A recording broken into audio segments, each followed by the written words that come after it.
Hello. You are listening to the Gamer Librarian Podcast, the best podcast you can find on this side of the multiverse. I am your host, Adrian, and today I will be talking about, well, to be fair, Silk Song and Marvel versus Ca- Tokkon, Fighting Souls. I think that's what it is. Yeah, I mean, we have a great day to here talk about games. So it's Monday, another great Monday. We record these on the first day of the week. It's just been the day that I chose. I thought it would be cool to give these out at the beginning of the week so people can listen to them during their work days and stuff. We're having relative issues because we've been live on our second episode, which is something. I'm just here live on YouTube for right now, just talking and all kinds of shit. It's pretty insane. Now, as the live episodes go, we're going to try and just accumulate as much time here as we can and use this to record the episodes. We've been using certain programs just to record the audio, and it's been working out so far. Not too much to talk about on that. We're just kind of getting into gears with it, seeing how it works. We're always running into technical difficulties a lot of the time with the recording for the podcast. It's just been the way it is. Now, there's some things that I would try to talk about before the episode starts, and hopefully you can hear me through the microphone. We're having all kinds of issues regarding that, and don't really know what we can do in terms of testing that. We're gonna have to put more time into that, but we try to talk about a few articles, a few kinds of things like that when it comes to gaming and all kinds of news. So apparently the newest director of the new Resident Evil film has never seen a Resident Evil movie, which could be a good thing, could be a bad thing for some people. I think maybe watching them is definitely the better option of seeing what not to do, right? In terms of what worked, what didn't, especially in terms of whether you're going to adapt fully from a game story perspective or just take from whatever, like the Resident Evil movies already did. But that's just a little thing that I thought would be fun to talk about because I'm really excited for Resident Evil 9, and Resident Evil is just something that's a staple in the gaming community and in the horror genre as a larger kind of piece. But overall, the Resident Evil movie, I don't have faith in it in any kind of regard. I just think that's funny. Now, we could talk about this for a little bit. The Civilization 7 devs Fire Axis, which we talked about here a little bit before, was their game Civ 7 and how it kind of diverted in a negative way from what I think the evolution of strategy sims should be, especially how long Civ has been around. I just feel like that is not the kind of advanced move we're looking for. And apparently, the sales for Civ 7 has been consistent with what they expected for that game. But, as someone who's just a fan of it and just bought it for that reason, I'm sure that everybody else's expectations of that game were not met. That's just my kind of feeling there. As somebody who really enjoyed Civ 6, as someone who's been playing Civ since Revolution 5 and then 6, 6 is the pinnacle out of those kind of games, and 7 isn't it. Hasn't been it, and I don't really think that's gonna, catch up in any kind of way. Now, we had a very small time playing Bethesda's Starfield game. We talked about it, I think it might have been around, like, episode 50 or so for Starfield. I'm not really sure, and when we played that game, it was very enjoyable for the first experience. It felt like a relatively underbaked Bethesda game, but it still had some cool ideas and moments that felt like they were part of this larger world, this larger science fiction world. And obviously, a Bethesda game is never really dead. Things like mods and expansions are always going to be there on the wayside, especially for like PC players.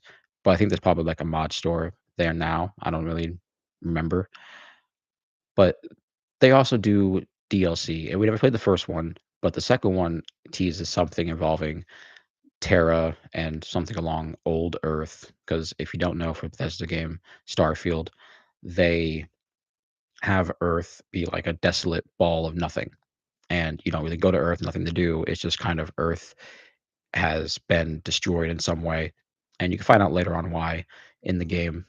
But that's pretty cool in my opinion in terms of like a lore aspect of it. But now we're having a DLC that might evolve around that area, the Terran Armada, and I think it's going to be like something like a Terran Space Force or something like that. I don't know, but it's something cool to think about and bring me back to Starfield if I ever try to go back to it, which may happen, right? We're going through some games that I think are far more important than the current Bethesda state. Borderlands is something that's coming up soon. We can use this to transition to games that I am currently playing. So Borderlands has been getting a lot of advertisements. I mean, I'm getting like Snapchat ads for it, and it's pretty wild. I did enjoy the movie from like a funny haha standpoint. It was just like this is stupid goofy. But from like a Borderlands fan, it was just like no. No, it was absolutely like the worst thing. Like it really ruined it. And I think that Borderlands 3 was really underbaked. It definitely had like the fun vibes of Borderlands, but I never really cared for the story, so I'm not really like gonna say on that. But it definitely didn't have that kind of ooh, I really like going out, fighting monsters, getting loot vibe. Especially the level design. It was actually like probably the worst thing about Borderlands 3. 4 seems really fun from all that I've seen from it. It might be a day one purchase for me, but it is definitely not what I want from a Borderlands game. I've been saying it time and time again. I think Borderlands 4 should be an MMO. It should be an MMO in some way, bring back every class or make it some kind of subversion of every class and make it into one thing for Borderlands the MMO and then see how it rides. Apparently, Borderlands 4 takes a lot from previous Borderlands games and as well as Destiny, which is obviously what I thought would have been a Borderlands type game, but that's an MMO in the same vein with all its faults and all that. But I think those games are very similar in a lot of its game design and how they are going to evolve around each other because they're the big looter first person shooters. But Borderlands 5 should be an MMO, and maybe we'll check out Borderlands 4 eventually. Now, while we're on it, there's are a couple games that I might get, and that's Chronos: The New Dawn. That one seems really fun in terms of a horror standpoint, so that might be a pretty high up there purchase as well. I've been seeing a lot about that. Now, games that we're playing. We were previously doing the Metal Gear Solid 3 playthrough, and that was it with the entire series. That's been sidelined because something completely unexpected was announced a few weeks ago and dropped this Thursday, the 4th. Silk Song. Hollow Knight Silk Song was absolutely like unforeseen earlier this year, like absolutely unforeseen. I thought Expedition 33 would have clean sweep. That's what I thought. Expedition 33 would have been the game to just take game of the year this year. And then with all the games that we kind of knew were lined up for the rest of the year, maybe something like if it comes out, Chronos New Dawn might have been, a good contender or Death Stranding, something like that. But now that Silk Song's here, I mean, a surprise 2-week drop and big controversy. I mean, I think that in terms of the internet scope of Silk Song coming out and kind of blowing up in its own face with its early release date, which affected some indie games and maybe some, double A games, which I don't really think necessarily mattered because, if they were gonna buy it, like, at launch, they were probably gonna buy it anyway, anytime, especially later on for a sale. That's not really a big, specific loss, especially, like, the holiday season's coming around, like, those games go on sale pretty soon. They're not like the AAA games, like, Hollow Knight will probably also go on sale for the holiday season, so that's not really the worst thing ever. The price, though, is a big kinda topic where now you be getting the talk of, do indie games price their games the same way, which they kinda always do. They might teeter around the 30, 40, 50 kinda dollar, kind of, range, but this game has been a real treat to play for $20 on the Switch 2 upgrade, not on PC, so I don't know how it's running on PC. I'm sure it runs fine. It's not a really technical game. It's not even 3D. There's no way it's gonna have, like, real technical issues. Was it gonna do console? Because I have a handheld. I could play it in bed, on a beanbag chair, on the couch, on the toilet. It's the best thing. Now, this game has been a big surprise in a lot of ways in terms of its art presentation is beautiful, especially on the Switch, and then we have the difficulty, the gameplay, something that I think is just a hurdle for people and they need to get good. If the game was designed to be played this way, then I think that's the play that it should be approached, not mods that just make it easier, right? I mean, not every enemy does 2 damage. Every boss might, but the bosses have specific attack patterns. Just learn, you know? Run back, though. Run back is a big thing. Run back is something that might cause a lot of people stress or just negative feelings towards, like, wasted time with the game. I think that's valid. Things like checkpoints, those are modern conveniences. Earlier games, like I just saw a commercial for some Doom 64 type game where they didn't have checkpoints and it was just start level, finish. That was literally it. Conveniency kind of stuff gets added to these games, and that's all fine and dandy. But I got on the Switch, we're not doing mods. We're running this game through. Haven't finished Act 1. We're on the 6th judge guy. He's, like, right at the door where you get the 5 bells. I think that's, like, probably where Act 1 ends, but we've done a lot. We have done a lot. I don't know where this game is going, and there's a lot I haven't seen yet.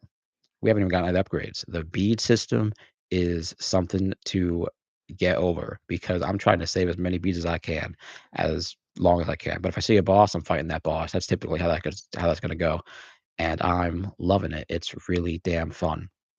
So, we've been talking about Silksong forever.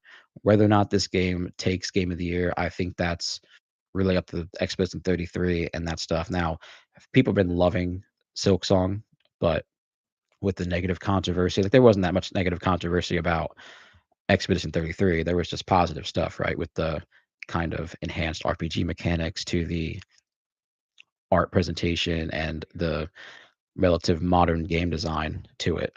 Really, really great. Now, Silksong, I wouldn't call it an indie game. They have more money than most indie games even have as their backing, especially in terms of just, popularity. Those are the kind of things that I try to separate when it comes to deciding what is game of the year, because this game has a lot of hype around it, a lot of history, like multiple years. It had a Kickstarter years ago, right? We're talking about a DLC for Hollow Knight that became an own, installment, its own game. Not Expedition 33. As far as I know, 33 people and a dog just made that game, right? Its own thing, and that game swept the whole year. Like, it was a surprise announcement, surprise excitement game. Real big, in my opinion. So, more of a personal choice for Expedition 33, but I think, you can see why Silksong might be in the clear to take it. Now, we got into something really, really special earlier, and that was the Marvel Tokkon closed beta. Very surprised. Apparently, there's a lot of controversy around with how that beta was, handled, you can go and check out Maximilian Dude's channel because he does all kinds of fighting game stuff. Obviously, you know him, and that's obviously just more in depth. But it's crazy to think that the beta was handled in such a way, and maybe it wasn't all like multi-plat, cross-play stuff, which I think is a big, big loss. Fighting games, multiplayer games, they definitely always need to just be on all platforms. That's just the best thing you could do for these games. But we got some time with that game, and we'll probably dump in some footage here on the editor because I want to do that. We're gonna maybe hopefully do that of my own that we got from the PS3, or I'm sorry, the PS5, which is definitely going to be a time trying to transfer those files on the Clipshare or whatever they have because it's pretty annoying. Now, I don't have all that much experience with Marvel vs. Capcom tag games. I mean, I just got the Marvel vs. Capcom collection. I have a lot of time in Marvel vs. Capcom 3 for the most part. 4, I just got recently for the podcast. Now, I'm more into the crossover side of those games, so that's just where I think it shines the most. But this is a single Marvel game, and that's not all that's cracked up to be. I've played single superhero fighting games, DC fighting games, Injustice, and those games are single fighter games. You play one fighter and you face another fighter. Marvel has a big history with their at most 3v3 fighting game. But this one takes a different turn for the fighting game evolution, and that's 4v4 tag. Something that I think is going to be insane for future fighting games. And let me tell you, something like a One Piece could really benefit from a 4v4 or more tag system in some wonky way. That's what I'm hoping for. It would be so sick to get a One Piece fighting game with like 5v5 or something bonkers like that. But this is about Marvel, and this might not be a launch purchase, like specifically at first, depending on the roster. Because right now, the roster, the only character that I even want to play on the roster, what's announced, is Miss Marvel. That's pretty much it. And that was the character I tried to get the most playtime with in terms of my point character. Now, future roster, if they add Daredevil, Punisher, and Red Hulk, now that's a team I can get behind, right? That's a real team, which I doubt. At most, I imagine someone like Daredevil will be there, then Hulk is obviously gonna be there with, like, a skin of being red, which I think is gonna be annoying. I'd rather just have Red Hulk be a real new character, right? I don't really like skin character type things. Just make Red Hulk like a more, raids type character or put more, like, abilities that are true to their characters, like, the more damage you take, the angrier you get or some stupid nonsense like that. And this game was difficult to utilize the assist and the tag. It was definitely weird. You use the X button for the most part, or like certain moves will be able to be like tagged into or out of, which is something. Now there's a whole bunch of other kind of in-depth footage for that game, so we're not going to be really in depth to all kinds of nonsense regarding this fighting game, but just excited that I was able to get into that and play it, which was insane. So we signed up for the rewards program, which is definitely cool. I hope to benefit from it in the future with more betas and stuff for these types of games. So shout out Sony. Hopefully you're gonna, you know, look out for us here on that regard. But you already did with Marvel Tokkon, which is great. And I just hope that this game has a big roster. I don't necessarily understand why we're still in the era of like low roster counts. And to me, I think like 20 to 30 is relatively low for some of these fighting games, but it's hard to make these games. It is. You see some of these fighting move lists. I mean, look at Tekken. Tekken's a 3D fighting game, and most characters have 3 pages of regular moves, just their normal, just attack combo stuff, right? Not their ults or anything like that. The specials, insane. But fighting games are definitely something that I think are one of the genres that push the innovative scene for fighting games and games in general, because we're going to see a lot more of these experimental fighting games just forever. I mean, to me, the Mortal Kombat scene has just gotten very stagnant. And you can tell because they've gotten to the point where they're implementing a tag system where now people aren't really liking just playing the single type of Mortal Kombats, but now they want to do something with multiple characters, which we'll probably see in the same vein of like a DC game. And then they'll probably bring back DC versus Mortal Kombat in that same type of tag type multiplayer gameplay, which would be really type cool, really cool. But I would much rather a One Piece game. That like if there was a One Piece fighting game, that's it. It's over. I would play that game all the time. This is coming from somebody who played the most out of Dragon Ball Fighters. That's a very very fun fighting game.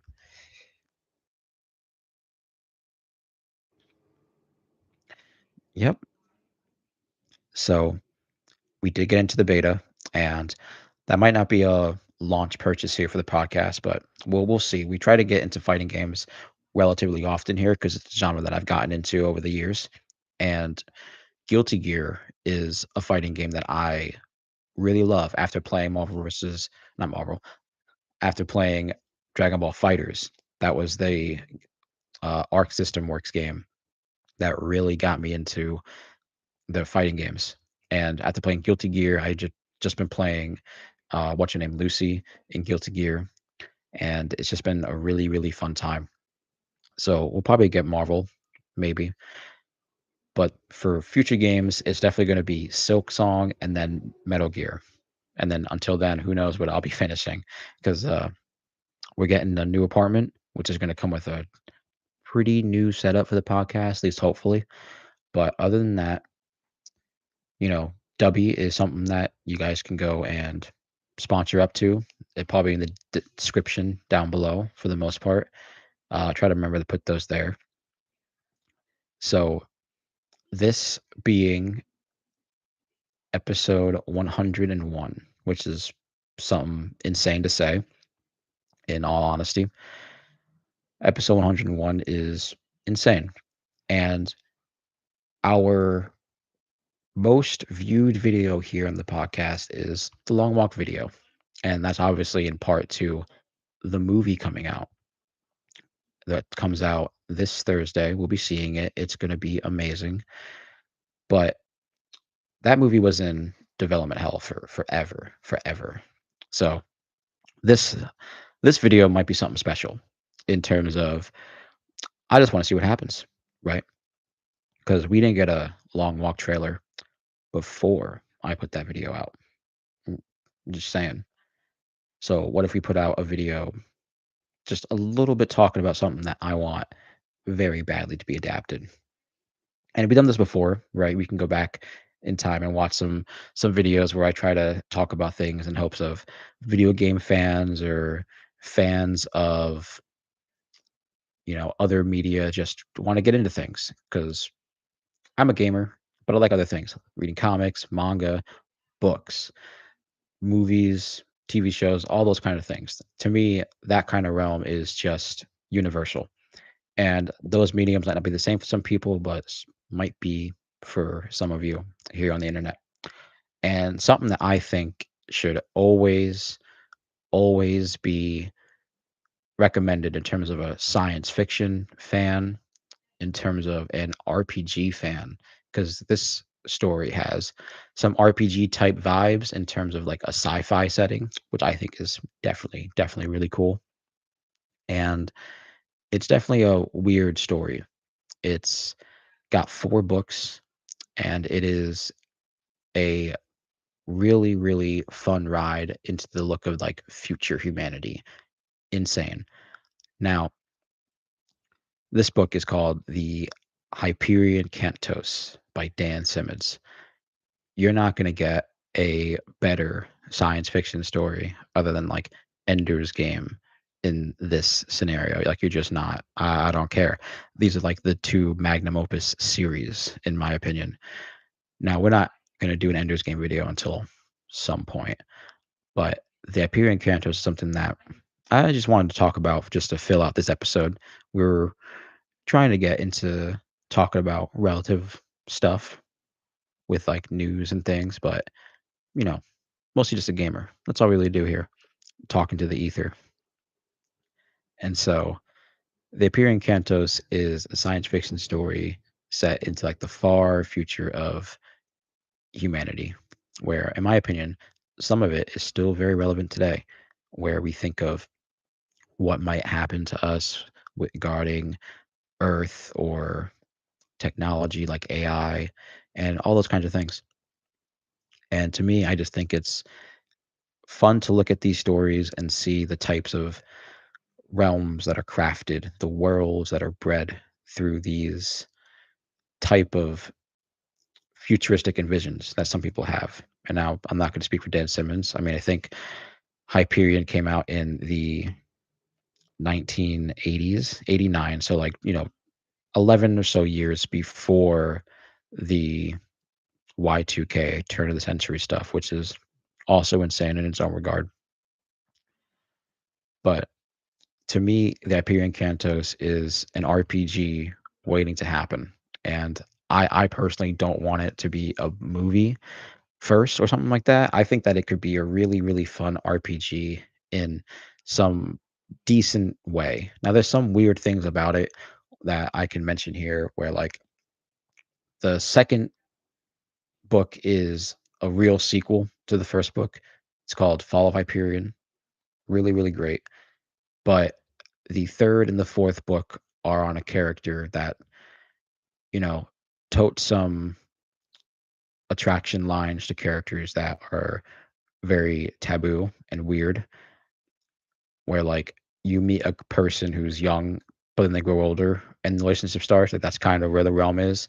And that might be a big, big turn off to people. But that is like a different realm of that entire story, which isn't necessarily even like fully needed to be like read. But I think that the first two stories are very like real solid front to back. You get a decent understanding of this weird world and how things just kind of work. And then the mystery behind, to my opinion, the seven party members, the seven pilgrims in the story are insane.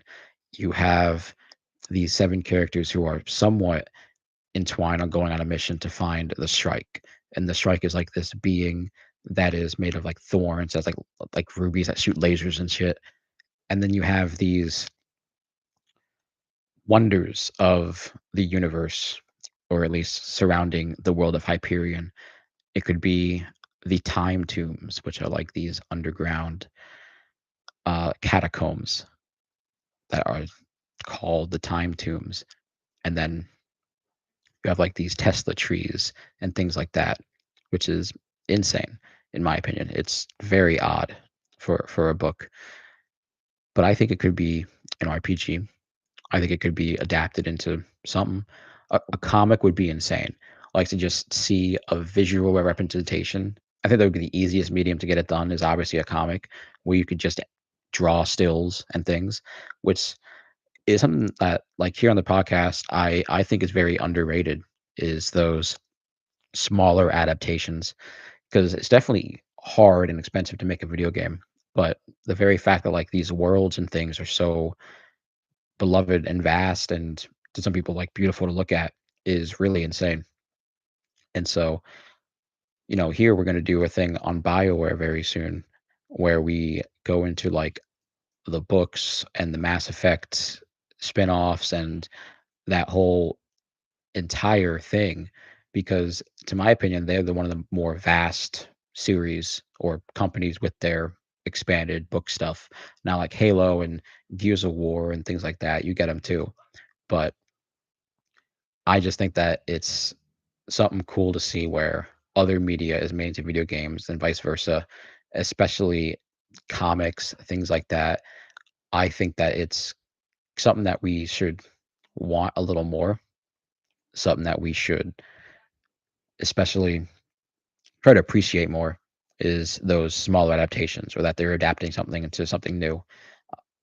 The Dante's Inferno has an RPG and a video game. I would love to do just a single video talking about all three.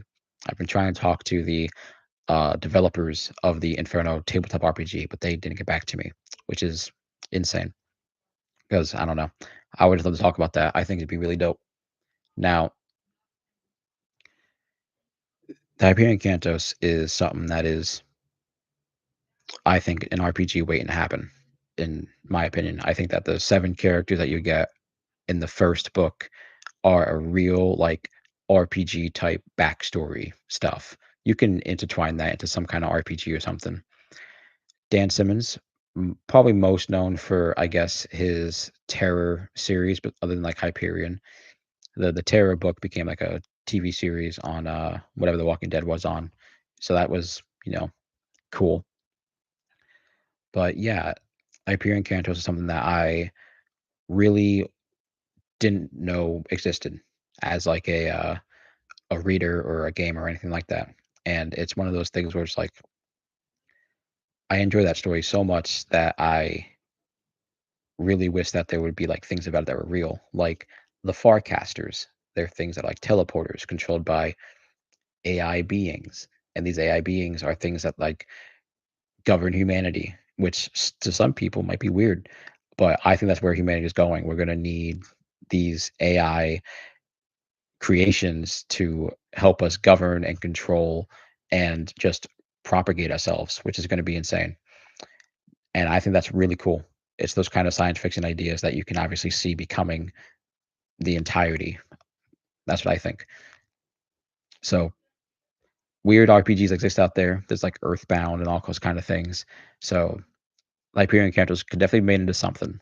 We got all kinds of weird games out there. So I think it's just waiting. A comic would be easier, and then a movie, right? As much as I don't want a movie, but that's basically where it's going to go.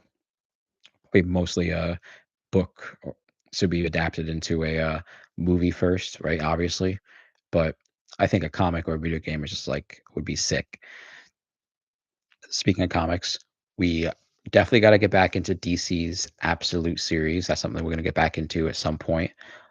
But we did read One Piece 1159. Now, this is something that's been really, really insane lately. One Piece 1159 goes into a little depth into, some real pirate stuff. The Davy Jones clan. I mean, now, like, we had like mentions of Blackbeard, which is like ha funny Whitebeard, but the Davy Jones clan is just really, really funny. So we're getting some cool backstory with them and how they're involved with the government.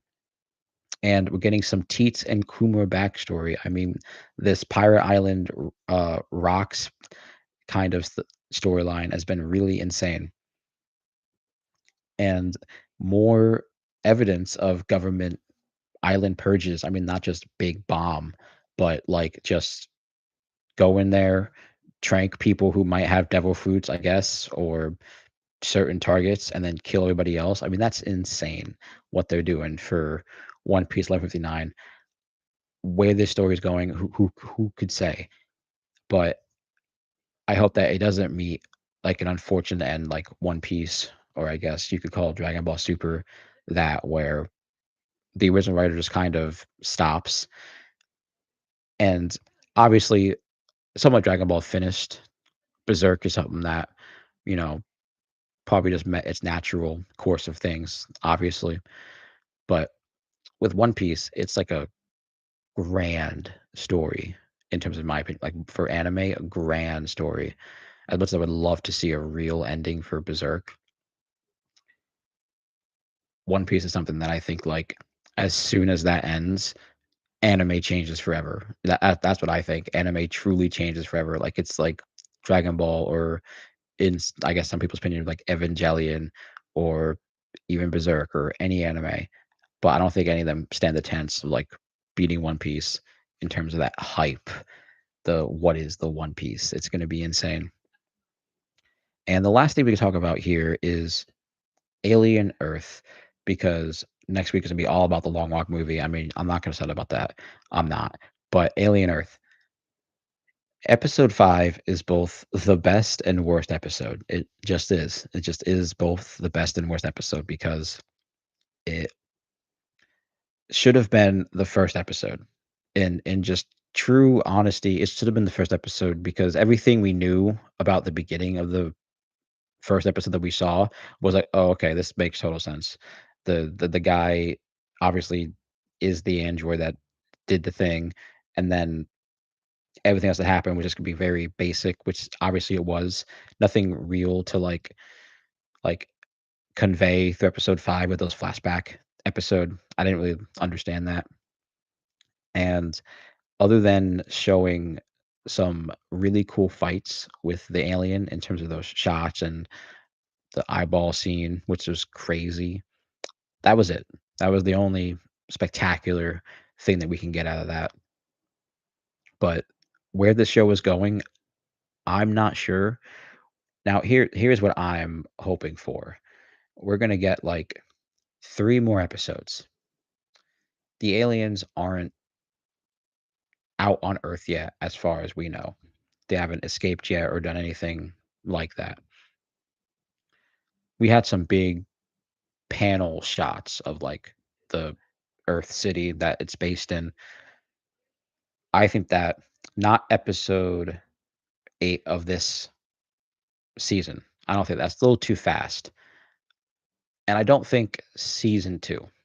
I think season 3 is where we're gonna get the big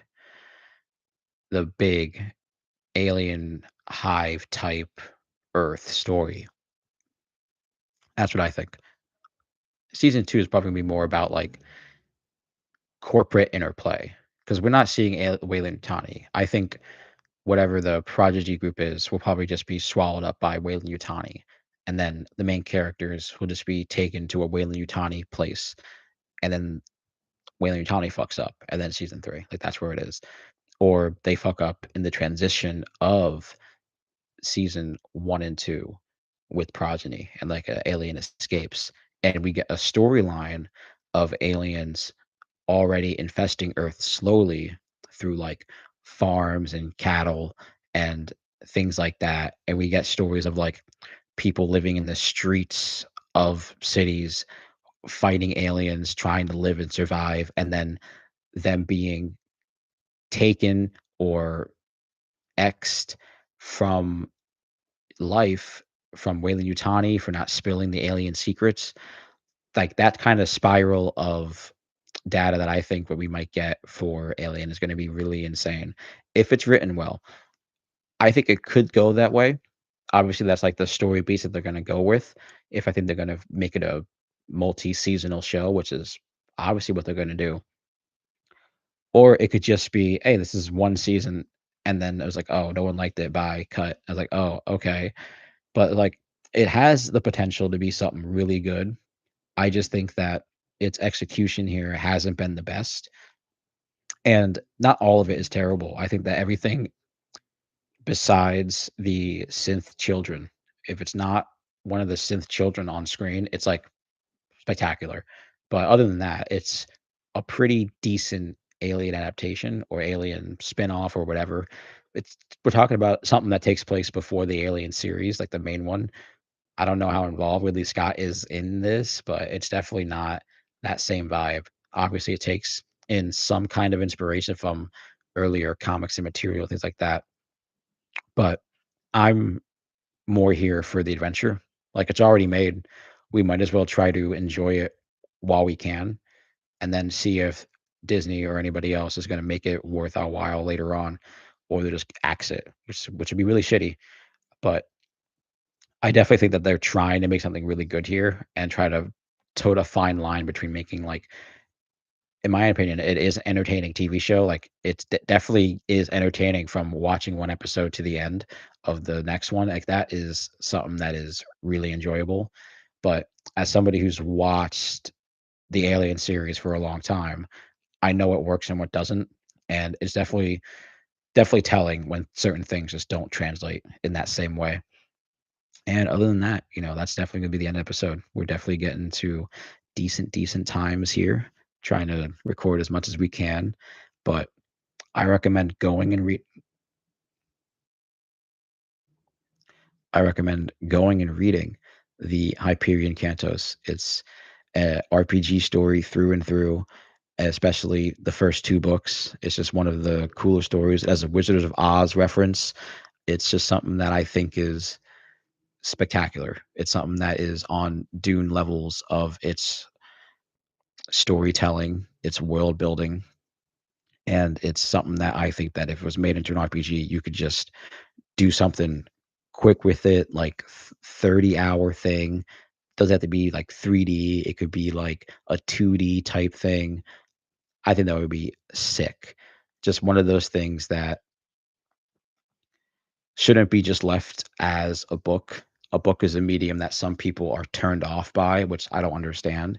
But if we're gonna, just have things exist, movies, comics, whatever, that's what I'm here to advocate, right? Even if people don't like video game adaptations of whatever, I do. When they're goofy, when they're bad, I love all of them. That Assassin's Creed movie, oh, it was really, really awful, but it exists. An Assassin's Creed movie exists, and that's a positive in my book. So that's all I really got to say about anything regarding that. So until then, peace.